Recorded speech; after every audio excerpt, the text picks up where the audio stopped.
پیارے دوستو، حضور نبی کریم صلی اللہ تعالی علیہ وسلم نے ارشاد فرمایا کہ رجب المجرب کے مہینے کی بے شمار فضیلتیں ہیں اور اس مبارک مہینے کی عبادت بہت ہی افضل ہے۔ تو پیارے دوستو، آپ لوگ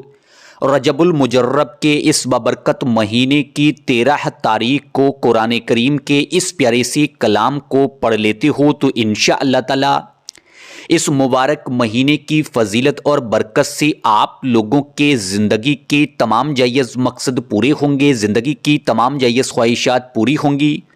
اللہ تبارک تعالیٰ سے جو مانگا جائے گا حاصل ہوگا، اللہ تبارک تعالیٰ کی غیبی مدد حاصل ہوگی۔ تو پیارے دوستو، ویڈیو میں آخر تک بنے رہیں، ویڈیو کو لائک اور شیئر کرنے میں بالکل بھی کنجوسی نہ کیا کریں، کیونکہ دینی معلومات دوسروں تک پہنچانا صدقہ جاریہ ہے۔ پیارے دوستو،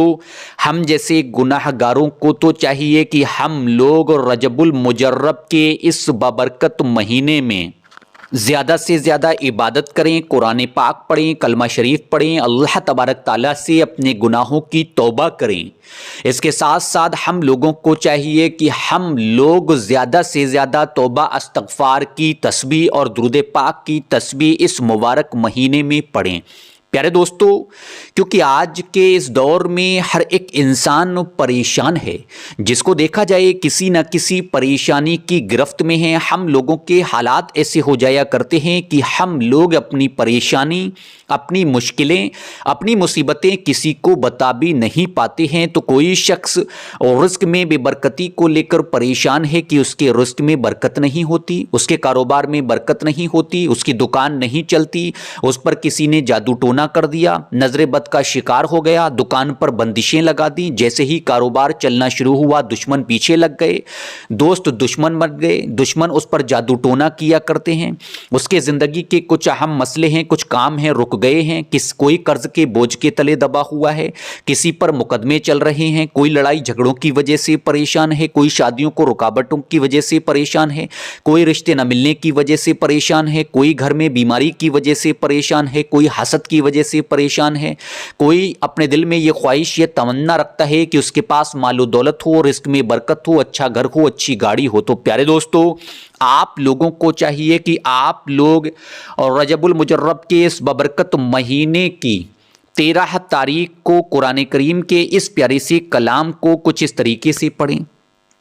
آپ لوگوں کو چاہیے کہ آپ لوگ کسی بھی وقت کی نماز ادا کرنے کے بعد وہیں جنماز پہ بیٹھ جائیں۔ جنماز پہ بیٹھنے کے بعد سب سے پہلے مدنی آقا حضور نبی کریم صلی اللہ تعالی علیہ وسلم پر آپ لوگ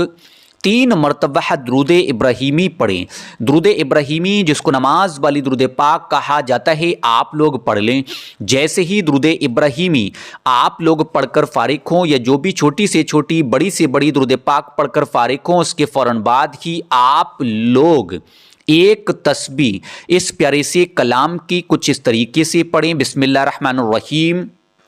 یا حیو یا قیوم برحمتک استغیث، یا حیو یا قیوم برحمتک استغیث، یا حیو یا قیوم برحمتک استغیث، یا حیو یا قیوم برحمتک استغیث، یا حیو یا قیوم برحمتک استغیث، یا حیو یا قیوم برحمتک استغیث۔ اس طریقے سے 100 مرتبہ اس پیاری سی کلام کو پڑھنے کے بعد آخر میں 3 مرتبہ پھر وہی درود پاک پڑھیں جو درود پاک آپ لوگوں نے شروع میں پڑھی ہے۔ پیارے دوستو، جیسے ہی آپ لوگ اس عمل کو پورا کریں، عمل کو مکمل کریں، اس کے فوراً بعد ہی ایک تسبیح توبہ استغفار کی پڑھیں۔ استغفر اللہ، استغفر اللہ، استغفر اللہ، یا پھر بڑی توبہ استغفار، استغفر اللہ اور ربی من کل ذنب واتوب الیہ۔ پیارے دوستو، جیسے ہی توبہ استغفار کی تسبیح کو مکمل طریقے سے پڑھ لیں، اس کے فوراً بعد ہی آپ لوگ